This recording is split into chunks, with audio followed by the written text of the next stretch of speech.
మనకు వచ్చే వ్యాధులు ఇవన్నీ చూసుకుంటుంటే అంటే బాగా లాంగ్ స్టాండింగ్ ఉన్న వ్యాధుల వల్లనే మనకు ఈ 100 ఇయర్స్ వరకు బ్రతికే పరిస్థితి లేదంటారా? ఇప్పుడు ఇండియాలో మీరు గమనిస్తే గత పాస్ట్ 30-40 ఇయర్స్‌లో మన గ్రోత్ అంటే ఇండస్ట్రియల్ గ్రోత్ గానివ్వండి, ఎకనామిక్ గ్రోత్ గానివ్వండి చాలా బావుంది. కానీ ఈ ర్యాంపెంట్ అర్బనైజేషన్ వల్ల కొన్ని ఇబ్బందులు ఎదుర్కోవాల్సొస్తుంది. సో, ఈ fast life, rampant urbanisation, so దాంతో ఈ ఫాస్ట్ ఫుడ్ ఇవన్నీ ఎక్కేసినాయి మనకి.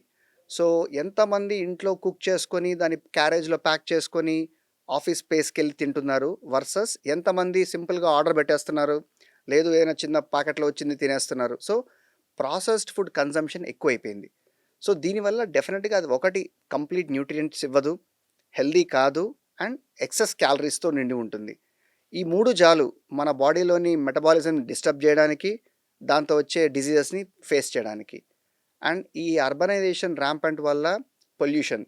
ఇప్పుడు మీరు ఎనీ ఆఫ్ ద సిటీ ఔట్‌స్కర్ట్స్‌కెళ్తే, హైదరాబాద్ సిటీ ఔట్‌స్కర్ట్స్‌కెళ్తే the amount of dust pollution which you see, పెద్ద పెద్ద టవర్స్ కడుతున్నారు, పెద్ద కాలనీస్ కన్‌స్ట్రక్ట్ చేస్తున్నారు. Very good. We are happy about it. Advance అవుతున్నాం మనం కూడా. కానీ దానికి తగ్గట్టు స్ట్రిక్ట్ నార్మ్స్ మెయింటైన్ నార్మ్స్. చేయాలి. ఆ పొల్యూషన్ ఎలా కంట్రోల్ చేయాలి, ఎలా దాన్ని తక్కువ చేయాలి అనే ఆలోచన కూడా మనం పెట్టుకోవాలి.